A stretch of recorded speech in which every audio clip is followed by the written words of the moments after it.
அஸ்ஸலாமு அலைக்கும். மக்கள் வந்து குழம்பி இருக்கிறாங்க, எதில் இருக்கான்னு தெரியல. 3-4 பெருனா வருது, இது வருது. நீங்கள் விவாதத்துக்கு ரெடி ஆகுனா மக்களுக்கு தெரிஞ்சிருமே இல்லை. இப்போ ஏன் சொன்னால் மக்கள் எல்லாமே இப்போ கரெக்டாக இருக்கும் சொல்லுவாங்க. உங்கள் கொள்கை உள்ளவங்க கரெக்டாக கேட்டு போயிடுவாங்க. மற்ற உள்ளவங்க அவங்க என்ன பேசுனாங்க, ஏது பேசுனது. இப்போ நாங்கள் கிளிப்பு போடணுன்னா நாங்கள் போட முடியாது. நீங்கள் சொல்லுங்கள், நம்ம மறுப்பு தெரிவிக்கணும். அதுக்கு நீங்கள் ஒரு விவாதத்துக்கு நீங்கள் ரெடி பண்ணால் நாங்கள் ரெடி பண்ணுவோம். மக்களுக்கு உண்மை தெரிஞ்சாகணும். இவங்க சொல்ல நீங்கள் என்ன யாரை நீங்கள் சொல்கிறீங்க? உங்களை நாங்கள் ஒரு அமைப்பில் இருக்கிறேன்னு வைங்களேன். சொல்லுங்க. நாங்கள் ஒரு அமைப்பு, நீங்கள் யாரை கேட்குறீங்களோ இதுக்கு நாங்கள் மறுப்பு தெரிவிப்போம். என்ன நீங்கள் என்ன போடுறீங்க, அது போடுறீங்க, நாங்களாம் தெரிவிப்போம். இப்போ நீங்கள் அதுக்கு வந்து மக்கள் வந்து கரெக்டாக போவாங்கன்னு சொல்லவே முடியாது. உங்கள் கொள்கையில் உள்ளவங்க என்ன செய்வாங்க, அவங்க சொன்னது கரெக்டு. நாங்கள் வெளியே போய் சொல்லுவாங்க, அவங்க கிளிப்பு ஒழுங்காக போடலை, நாங்கள் மறுப்பு தெரிவிக்கவில்லை. அதுக்கு நீங்கள் சொன்னால் மக்களுக்கு இது இன்னும் சொன்னாங்க இல்லையா, நம்ம என்ன 2 நன்மை கிடைக்கும், இல்லாட்டா ஒரு நன்மை கிடைக்கும். அது நீங்கள் கூடிய சீக்கிரம் நீங்கள் எவ்வளோ சீக்கிரம் விவாதத்துக்கு ரெடி பண்ணுவீங்களோ பண்ணுங்கள். நாங்கள் லெட்டரை தரோம் இன்ஷா அல்லாஹ். இப்போ என்னுடைய எல்லா உரைகள்லையும் நடக்கிற மாதிரி இறுதி கட்டத்தில் நான் சொன்ன இல்லையா, ஒரு விவாதத்தினுடைய அழைப்போட தான் இதுவரைக்கும் முடிஞ்சிருக்கு. சகோதரர் நல்லெண்ணத்தில் தான் கேட்டிருக்காங்க. இந்த விஷயத்தை பற்றி சுருக்கமாக ஒரே ஒரு வார்த்தை தான் சொல்ல வேண்டியிருக்கு. நாங்கள் இப்போ பண்ணிட்டு இருக்கிற விவாதம் தான், புரியுதுங்களா? எந்த இடத்துக்கு நான் நீங்கள் கேட்டு நான் பதில் சொல்கிறேன், நீங்கள் பொறுமையாக இருங்க. நீங்கள் வந்து சகோதரர் கேள்வி கேட்டீங்க, நான் பதில் சொல்கிறேன், நீங்கள் கேளுங்க, பொறுமையாக கேளுங்க. ஏன்னு கேட்டீங்கன்னா இது நாங்கள் நடத்துகிற நிகழ்ச்சி. நீங்கள் கேள்வி கேட்கலாம், நீங்கள் பொறுமையாக இருந்து பதில் கேட்கலாம். உங்களுக்கு வந்து எவ்வளோ நேரம் வேணாலும் கேட்கலாம், அதுக்கு அனுமதி இருக்கு. நான் வந்து நீங்கள் எத்தனை கேள்வி கேட்டாலும் அல்லாஹ் எனக்கு உயிர் தர்ற வரைக்கும் நான் எல்லாத்துக்கும் பதில் சொல்லிட்டு தான் போவேன். எனக்கு தெரிஞ்சதை தெரியாது நான் தெரியாதுன்னு சொல்லிடுவேன், புரியுதுங்களா? நான் விவாதத்துக்கு நீங்கள் கூப்பிட்டீங்க இல்லையா, அதுக்கு என்ன எங்கள் நிலைப்பாடுன்னு உங்களுக்கு தெரியணுமா வேண்டாமா? இந்த விவாதங்கிறது வந்து எங்களுக்கு இது புதுசு இல்லை. நாங்கள் தான் ஃபர்ஸ்ட் வந்து தமிழகத்தில் இப்போ நீங்கள் யாரை விவாதத்துக்கு கூப்பிட்டு வரேன்னு சொல்கிறீங்களோ அவர் வந்து பகிரங்கமாக ப்ரோக்ராம் நடத்தும் போது அந்த இடத்துல அவர் விவாதத்துக்கு கூப்பிட்டு அவர் உட்கார வச்சு அவரோட விவாதம் நடத்தி அவர் நான் தோத்ததா அறிவிச்சுக்கோங்கன்னு சொல்லிட்டு போன ஒரே ஒரு விவாதம் இந்த தமிழகத்தில் எங்களோடு மட்டும்தான் நடந்திருக்கு. அது தெரியுமா உங்களுக்கு? தெரியுமா உங்களுக்கு? இல்லை. அப்போ நீங்கள் இருந்திருக்காத அவர் கூட 2000 ஏர்வாடியில் வச்சு நீங்கள் எந்த நபரை கூப்பிடுறீங்களோ சொல்றீங்களோ அவரோட நாங்கள் டிபேட் பண்ணோம். அவர் வந்து பகிரங்கமாக மேடையில் ஒரு விஷயம் சொல்லும் பொழுது நீங்க சொன்னது தப்பான விஷயம், இது நாங்க நிரூபிக்க உங்களோட டிபேட் பண்ண தயாரா இருக்கு, நீங்க வர்றீங்களான்னு கேட்டுட்டு அவர் ஆமாண்டார். அந்த உரை அவர் முடிக்கும் போது திருவிதாங்கோடு பக்கத்தில் முடிக்கும் போது என்ன சொன்னாரு, கேள்வி என்ன விவாதத்துக்கு அழைச்ச சகோதரர் வந்து என்னுடைய உரையை கேட்டு தெளிவுபட்டாரு, அவர் விவாதம் வேண்டாம்னு சொல்லிட்டாருன்னு ஒரு பகிரங்கமா ஒரு பொய் சொல்லிட்டாரு. அப்ப நாங்க என்ன செஞ்சோம்னா அவரை சுற்றி இருக்கிற ஆட்கிட்ட சொன்னோம், நாங்க அப்படி ஒரு நாள் சொல்லல, அவர் பொய் தான் சொல்லியிருக்காரு, நீங்க அவரை கூட்டு வாங்கன்றாரு. பல தடவை அழைப்பு கொடுத்து வரல. அதுக்கப்புறம் அவர் ஏர்வாடிக்கே வந்தாரு. அந்த சகோதரர் வீட்டில் வரும்போது அந்த சகோதரர் சொன்னாங்க, இப்படி ஒருத்தர் சொல்லிட்டே இருக்காரு உங்களை பற்றி, இது கேட்டுட்டு இருக்க முடியல. அப்பதான் அவர் விவாதத்துக்கு ஒத்துக்கிட்டாரு. நீங்க நினைக்கிறீங்க கூப்பிட்டால் அவர் கூப்பிட்டு நாங்க போகாம இருந்து அவர் எல்லாத்தோட விவாதம் பண்ணி ஜெயிச்சிருக்கீங்க நீங்க நினைக்கிறீங்க. நான் விவாதத்தினுடைய வரலாறு உங்களுக்கு சொல்றேன், நீங்க கேட்டுக்கோங்க, புரியுதுங்களா? அப்ப நடந்துச்சா அந்த விவாதத்தில் கலந்து கொண்டவங்க, இல்ல இவர் ஒரு சகோதரர் கலந்து கொண்டவர், அந்த விவாதம் இப்போ நாங்க வந்து முழுமையா ஒளிபரப்பிட்டு இருக்கு, நீங்க அதை கேட்கலாம். இந்த இனிமேல் ஒரு விவாதம் நடந்தாலும் அதாது, புரியுதுங்களா? அந்த விஷயத்துல வந்து அவர் அன்னைக்கு அந்த கொள்கையில் இருந்தாரோ அந்த கொள்கையில் அவரே இல்லை இப்போ, புரியுதுங்களா? அவர் அன்னைக்கு மண்டல பிறையில இருந்தாரு குறை பதிசை வச்சு, இப்ப அவருக்கு மண்டல பிறை இல்ல மாநில பிறை ஆயிடுச்சு. அப்ப அவர் தான் மாறுறாரு, புரியுதுங்களா? அன்னைக்கு நம்ம வந்து சொல்றதுல இருந்து நம்ம இன்னும் முன்னேறிட்டு இருக்கிற நம்ம பின்னடை வரல.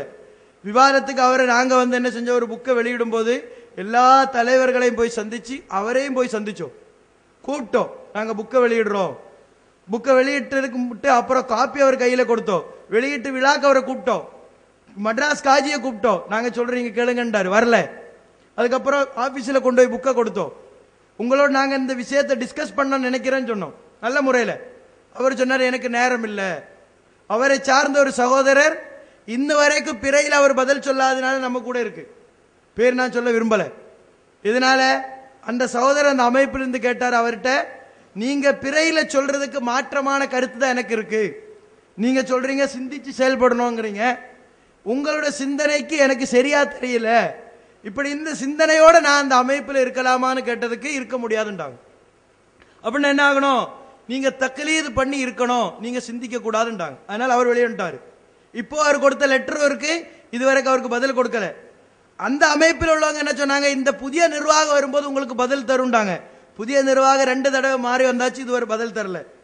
அது ஒரு பக்கம் இருக்கட்டும். நான் என்ன சொன்னாங்கன்னா, இதுக்கப்புறம் அந்த அழைப்புக்கு அவர் எப்படி பதில் கொடுத்தாருன்னா, ஏன் சார்பா நான் ஒரு சகோதரரை நியமிக்கிறேன், அவருக்கு உங்களுக்கு வந்து நெட்டில் டிபேட் நடக்கட்டும்டாரு. அப்ப இந்த சகோதரரும் அவருக்கும் அல்ல, அது இருக்கட்டும், அது அப்புறம் அதுக்கப்புறம் அதுக்கு முன்னாடியே நடக்குது. அப்ப அந்த நீங்க என்ன நினைக்க கூடாதுன்னா, ஏதோ பயந்து ஓடி போயிட்டு இருக்கிற நம்ம வந்து 10 லட்சம் பேர் வந்தாலும் நாங்க இந்த ஹதீஸ் ஆயத்தான் சொல்ல போறோம். அப்புறம் ஒரு ஆள்கிட்ட சொல்றதுக்கு என்ன இருக்கு? இருக்கட்டும், அல்ல நான் அதுக்கெல்லாம் வரல. நான் மேட்ரு, நான் உங்களுக்கு வந்து இந்த விஷயத்தை மட்டும் நான் உங்களுக்கு சொல்றேன். சொல்லிட்டு நீங்க பாருங்க அதுக்கப்புறம் என்ன நடந்துச்சுன்னு கேட்டீங்கன்னா, நான் டிபேட்டோட ஹிஸ்டரி மட்டும் தான் சொல்றேன். மற்ற விஷயம் எனக்கு நிறைய சொல்றதுக்கு இருக்கு. டிபேட்டை மட்டும் நீங்க தெரிஞ்சுக்கோங்க. அதுக்கப்புறம் அவர் ஒருத்தர் நியமிச்சாரு. அவர் ஃபர்ஸ்ட் மெயில் அனுப்பினாரு, ருய்யத்துடைய அர்த்தம், ரிப்ளை கொடுத்தோம். திரும்ப ஒரு மெயில் அனுப்பினார், திரும்ப ரிப்ளை கொடுத்தோம். 3வது அவர் சொன்னாரு, இந்த விவாதம் தொடர நான் விரும்பலன்றாரு. அதோட அது முடிஞ்சு. யாரு ஸ்டாப் பண்ணாங்க? ஒன்னும் மறைக்க கூடாது, மறைக்க முடியாது. காரணம், நீங்க வீடியோ எடிட் பண்ணலாம், மெயில் நீங்க வந்து போட்டா அதனுடைய டைம் எல்லாமே அதுல போட்டிருக்கு, பதிவாயிருக்கு. புரியுதுங்களா? அவர் போட்ட மெயிலும் இருக்கு, நாங்க போட்ட மெயிலும் இருக்கு. ஓகேவா? அது முடிஞ்சு. அதுக்கப்புறம் வந்து திரும்ப நாங்க விவாதத்துக்கு கூப்பிட்டோம். 2வது தடவை நாங்க கூப்பிட்டோம். எது கூப்பிட்டோம்?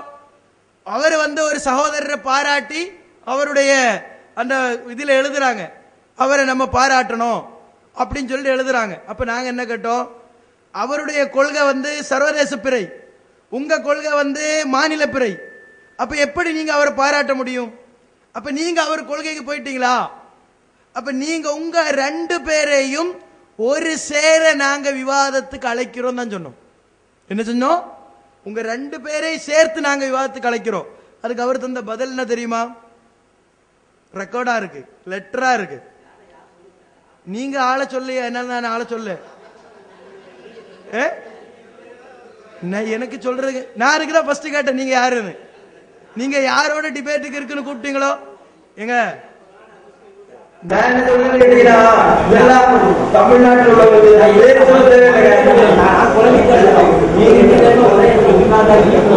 நீங்க வந்து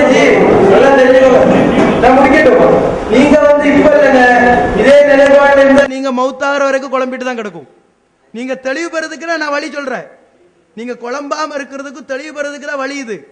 நீங்க குழம்பணும் நினைச்சீங்கன்னா அதுக்குள்ள வழிதான் இப்ப நீங்க சொல்லிட்டு போனது. அது வழி இல்லைன்னா நான் சொல்ல வர்றேன்.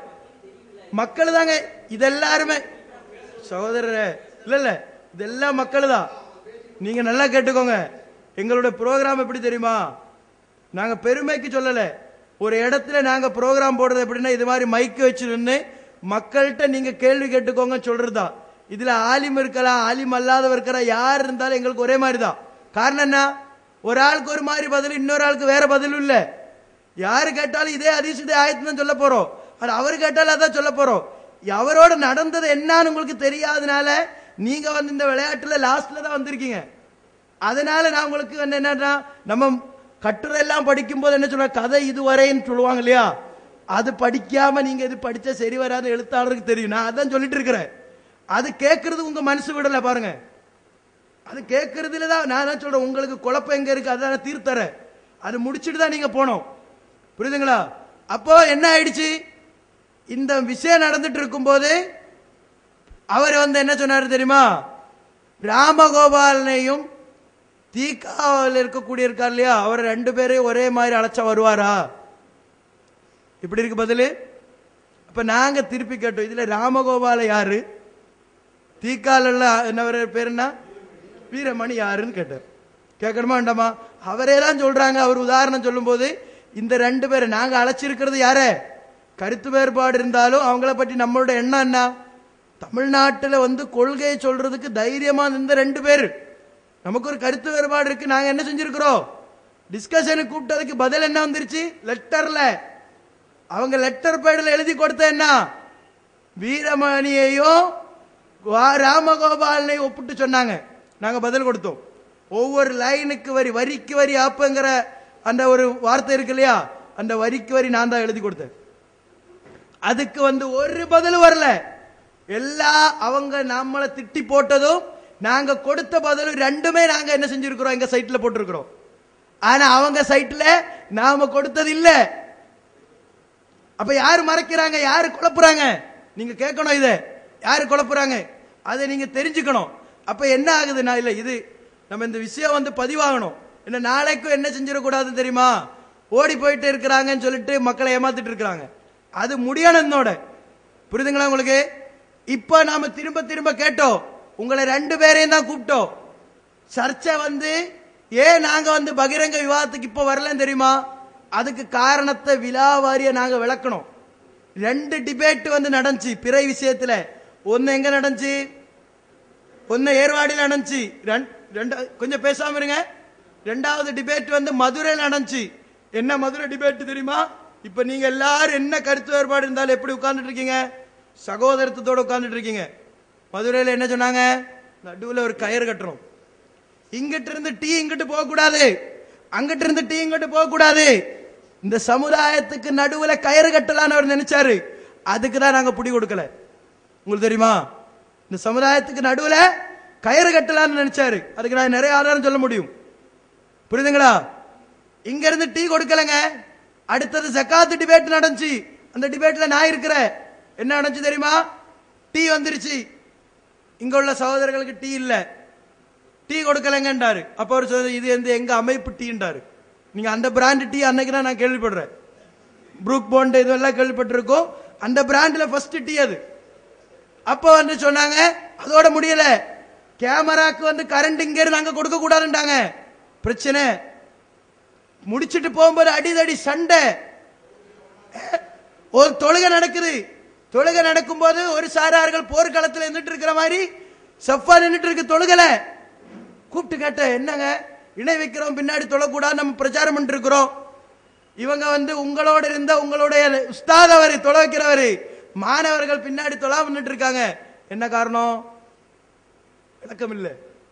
இது மாதிரி டிபேட் வந்து இதுல சமுதாயத்தில் பிரிவுதான் ஏற்படுத்தி இருக்கு. இப்ப சகோதரர் சொன்ன மாதிரி ஒரு டிபேட் முடிஞ்சா முடியுமா? எத்தனை டிபேட் நடந்துச்சு? அதுக்கப்புறம் டிபேட்டுக்கு ஒரு விளக்கம் இல்லையா? டிபேட்டுக்கு ஒரு விளக்கம். அப்போ அது எதிர் தரப்பில் இன்னொரு விளக்கம். என்ன ஆகுது? சேலத்தில் ஒரு ப்ரோக்ராம்ல ஒருத்தர் சொன்னாரு, மௌலூத் ஓதி வந்து 50 ரூபா தான் கிடைச்சிட்டு, மௌலூத் ஓத கூடாது நீங்க பேசி 300 ரூபாய்க்கு சீடு விற்கிறீங்களே, இது நியாயமா இருக்கான்னு கேட்டாரு. மௌலூத் ஓதும் போது 50 ரூபா தான் கிடைச்சிட்டு. அது மாதிரி ஒரு டிபேட்டு, அந்த டிபேட்ல வந்து நீங்க தோத்துட்டீங்கன்னு சொல்லிட்டு அதுக்கு ஒரு விளக்கம், அதுக்கப்புறம் ஒரு விளக்கம். இப்படி வந்து விஷயத்துக்கு தீர்வே இல்லை. அப்ப நாங்க என்ன சொன்னோம், விஷயம் தானே படிக்கணும். உங்களுக்கு இந்த ஹதீஸ்ல இந்த ஆயத்துல என்ன கருத்து நீங்க உங்க லெட்டர் பேட்ல எழுதித்தாங்க. நாங்க எங்க லெட்டர் பேட்ல இதுக்கு என்ன பதில் நாங்க எழுதி தர. இந்த 2 பதிலை நாங்க புக்கா வெளியிடுவோம், அது மாதிரி வாசிச்சு காட்டி சீடியா வேணா வெளியிடுவோம், இன்டர்நெட்ல வெளியிடுவோம், எங்க வேணாலும் வெளியிடலாம். காரணம் என்ன? இதுல வார்த்தை ஜாலங்கள், இதுல வந்து நாங்க ஜெயிச்சுட்டோம், நாங்க தோத்துட்டோம், அதுக்கப்புறம் இந்த மாதிரி நடந்துச்சு, எங்களுக்கு டைம் இல்லாம ஆயிடுச்சு, இல்லைன்னா இன்னும் சொல்லி இருப்பாங்க. இதுக்கெல்லாம் இடம் இருக்கக்கூடாது. இதோட இந்த சப்ஜெக்ட்ல உங்க விளக்கவும் எங்க விளக்கவும் முடியணும்ட்டாங்க. அப்போ அதுக்கு என்ன சொன்ன, இது நாள் வரைக்கும் வரல.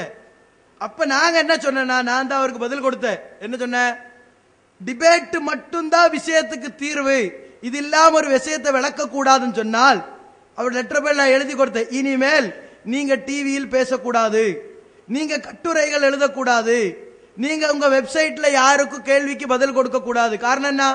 அப்போ இந்த சகோதரர் கேட்ட மாதிரி திரும்ப திரும்ப குழங்கும் தானே, நீங்க உங்க பதில் தானே கொடுக்கும். அப்ப அவருக்கு இன்னொரு பதில் இருக்கும் இல்லையா, எதிர்த்தரப்பு பதில் சொல்ல முடியாது இல்லையா. அப்ப நீங்க வந்து என்ன செய்யணும், இனிமேல் டிபேட் ஒன்னு மட்டும்தான் பண்ணணும், அதை தவிர வேற எதுவும் பண்ணக்கூடாது அப்படின்னு நாம பதில் கொடுத்திருக்கிறோம். இப்ப நான் என்ன சொல்றேன்னா, இப்போ கூட சரி டிபேட்ல இதே கொள்கையில் இருக்கிற இன்னொரு சகோதரர் அவரை கூப்பிட்டாரா இல்லையா, இதே காயல்பட்டினத்துல நோட்டீஸ் கொடுத்தாரா இல்லையா, என்ன நடந்துச்சு, என்ன பண்ணாங்க, அவர் மேல கேஸ் தான் போட்டாங்க. அப்போ வந்து அவரோட டிபேட் பண்ணா தீர்வு கிடைக்காதா? ஏன் பண்ணல? அவர் இதே கொள்கையை தான் சொல்ல போறாங்க, நம்ம கூடயே இருந்தவர் தான். காரணம் என்ன, இவருக்கு படிச்சு கொடுத்த உஸ்தாத், அவரு உஸ்தாதிட்ட போதுனா சரி வராதுன்னு நினைச்சிருக்கலாம், அல்லாஹ் ஆலம். அப்ப என்னாச்சு, கேஸ் போட்டாச்சு, நோட்டீஸ் கொடுக்க போனவனை பிடிச்சு வச்சாச்சு. இப்ப எப்படின்னு கேட்டீங்கன்னா, எந்த அளவுக்கு வெறித்தனமா நடந்துட்டு இருக்கு பாருங்க. ஒரு ஊர்ல வந்து பள்ளிக்கு வெளியில இருந்து நோட்டீஸ் கொடுக்க கூடாது, ரோட்ல இருந்து நோட்டீஸ் கொடுக்க கூடாதுங்கிற அளவுக்கு ஏன் வந்துருச்சு? அப்ப எப்படி டிபேட் நடக்கும்? இஸ்லாம் டிபேட்டை பற்றி சொல்றது என்ன? ஆயத்து என்னங்க? வஜாதிலுஹும் பில்லத்தி அஹ்சன். டிபேட்டுக்குள்ள முதல் கண்டிஷனே இல்லைங்க சமுதாயத்தில். டிபேட்டுக்குள்ள அல்லாஹ்வோட முதல் கண்டிஷன் என்ன? அஹ்சனான முறையில நடக்கணும், மிக அழகான முறையில. பாப்போமா, புட்டு புட்டு வைப்போமா, வரிக்கு வரி ஆப்பு வைப்போமான்னு சொல்ல மிரட்டலா இஸ்லாம் சொல்ற டிபேட்டு. அப்படி எத்தனை டிபேட் சஹாபாக்களுக்கு மத்தியில் நடந்திருக்கு, தாபிகளுக்கு மத்தியில் நடந்திருக்கு. ஒரு ஒரு உதாரணம் சொல்லுங்க நீங்க. குர்ஆன் ஹதீஸ் மட்டும் தானே ஆதாரம். குர்ஆன் ஹதீஸ்ல இருந்து இப்ப நடக்கிற மாதிரி ஒரு டிபேட் இப்படி நடத்தலாங்கிறதுக்கு ஒரு ஆதாரம் சொல்லுங்க. ஆதாரம் இல்ல. ஒன்னு. ரெண்டாவது என்ன? ரெண்டு ஆலிம்கள் உட்கார்ந்து டிபேட் பண்ணுவாங்களாம். ஒன்னும் தெரியாத பாமரர்கள் எப்படி முடிவெடுக்க முடியும்? முடிவெடுக்க முடியுமா? அதனாலதான் நாங்க என்ன டிபேட் நடத்தணும்? ரெண்டு ஆலிம்கள் பேசுவாங்க. அவர் பேசுறதுல உள்ள ஆதாரத்தை நியாயத்தையும் கேட்கறதுக்கும் தீர்ப்பு சொல்றதுக்கு ஆளை வச்சுதான் டிபேட் பண்ணோம். பொதுமக்களை தனியா ஒரு அறையில உட்கார வச்சு டிபேட் பண்ணோம். அப்பதான் மாட்டிட்டு என்ன சொன்னாரு? நான் வந்து தோத்ததாக நீங்க அறிவிச்சுக்கோங்கிறது மீடியேட்டர் சொன்ன ஒரே ஒரு டிபேட் பிற விஷயத்துல ஏற்பாடு நடந்தது தான். இன்னைக்கு அந்த மீடியேட்டர் உயிரோடு இருக்காரு. அப்போ விவாதங்கிறது வந்து எங்க நிலைப்பாடு இதுதான். நீங்க 10 தடவை கூப்பிட்டாலும் எங்களுக்கு தைரியம் இல்லைன்னு சொன்னாலும் இதுதான் தீர்வுன்னு சொல்றது எதுக்கு தெரியுமா? இப்போ எங்களுக்கு மிரட்டல் வந்துருச்சு. நான் ஒரு இடத்துல ப்ரோக்ராம் முடிச்சுட்டு வரும்போது இதே அமைப்பினுடைய மாவட்ட தலைவர் கூப்பிட்டு சொல்றாங்க, என்ன உங்களை சும்மா விட மாட்டோம். இந்த ஊர்லயே என்ன நோட்டீஸ்ல வார்த்தை வந்துருச்சு? இருக்கிற இடத்த டம் தெரியாம ஆக்கிடும். என்னாகும்? பேனிஷ் பண்ணிடுவாங்க. இதுக்கு பேர் தான் டிபேட்டா? சொல்லுங்க பாப்போம். இந்த மாதிரி விஷயத்துக்கு நாங்க வரணும் நீங்க நினைக்கிறா எங்களுக்கு உயிர் உள்ள வரைக்கும் அது மாதிரி விஷயத்துக்கு நாங்க வரமாட்டோம். நாங்க அவருக்கு இதுக்கு முன்னாடி ஒரு கண்டிஷன் வச்சிருந்தோம், அதை அவர் ஒத்துக்கல. என்ன கண்டிஷன் தெரியுமா? டிபேட் பண்ணுவோம், நீங்க ஒரு இடத்துல உட்காரணும், நாங்க ஒரு இடத்துல உட்காரணும், உங்களுக்கும் எங்களுக்குள்ள டிபேட், மக்கள் கேட்பாங்க, நீங்க பதில் சொல்லணும். உங்க மக்கள் எங்கள்கிட்ட கேட்கல, என்ன கேள்வி வேணாலும் கேட்கலாம், நாங்க பதில் சொல்லுவோம். உங்க மக்கள் உங்கள்கிட்ட எங்க மக்கள் கேள்வி கேட்பாங்க, பதில் சொல்லணும். அதுக்கு வரல முன்னாடி. அப்ப இதெல்லாம் தாண்டி தான் நிக்கிறோம். சும்மா சும்மா வந்து நீங்க நினைக்கிறீங்க ஒரு மண்ணும் கிடையாது. காரணம் என்ன? எங்க கொள்கையில தாங்க அவர் இப்ப இருக்காரு. நான் காட்டுட்டா எங்க கொள்கையில தான் அவர் இருக்காரு. என்ன காரணம்? நாங்க என்ன சொல்றோம்? இன்னைக்கு நீங்க முத பிறைன்னு சொல்றது 3ஆம் பிறைன்னு சொல்றோம். அவர் என்ன சொல்றாரு? ஸ்ரீலங்கால பேசும்போது நாங்க இன்னைக்கு பார்த்துட்டு இருக்கிற பிறை முதல் பிறை இல்ல, முதல் பிறை அமாவாசையிலே நடக்கும், முதல் பிறை நம்ம நினைச்சிட்டு இருக்கிறோம். இதானங்க பிரச்சனையே. அப்புறம் எதுக்கு டிபேட்டு? நீங்க என்ன சொல்ல வரீங்க? இப்போ நீங்க பாக்குறதா முதல் பிறை தானே சொல்ல வரீங்க. அவரே என்ன சொல்றாரு? அது 3ஆம் பிறைங்கிறாரு. அது 2வது பிறையா இருக்கலாம், அல்லது வந்து 3வது பிறையா இருக்கலாம். முடிஞ்சு போச்சா இல்லையா? அடுத்த பிரச்சனை என்ன? அவங்களுக்கும் மற்ற அமைப்புகளுக்குள்ள பிரச்சனை என்ன? மற்ற அமைப்புகள் வந்து சர்வதேச பிறை எடுக்கிறாங்க, அவங்க வந்து தத்தம் பகுதி எடுக்கிறாங்க. அதே அவங்க என்ன சொல்றாங்க? பிறைக்கிற சொல்ல எல்கையே சொல்லலேங்கிறாங்க. அப்ப அந்த கொள்கை அடிபட்டு போயிடுச்சா இல்லையா? அவங்க வார்த்தையில நான் சொல்றேன், டிபேட்ல பண்ண தேவையில்லை. அவங்களுக்கு எல்கைக்கும் ஆதாரம் இல்ல, முதல் பிறை அவங்க பாக்குறதாங்கிறதுக்கும் ஆதாரம் இல்ல. அப்புறம் என்ன? எதுக்கு டிபேட் பண்ணணும்?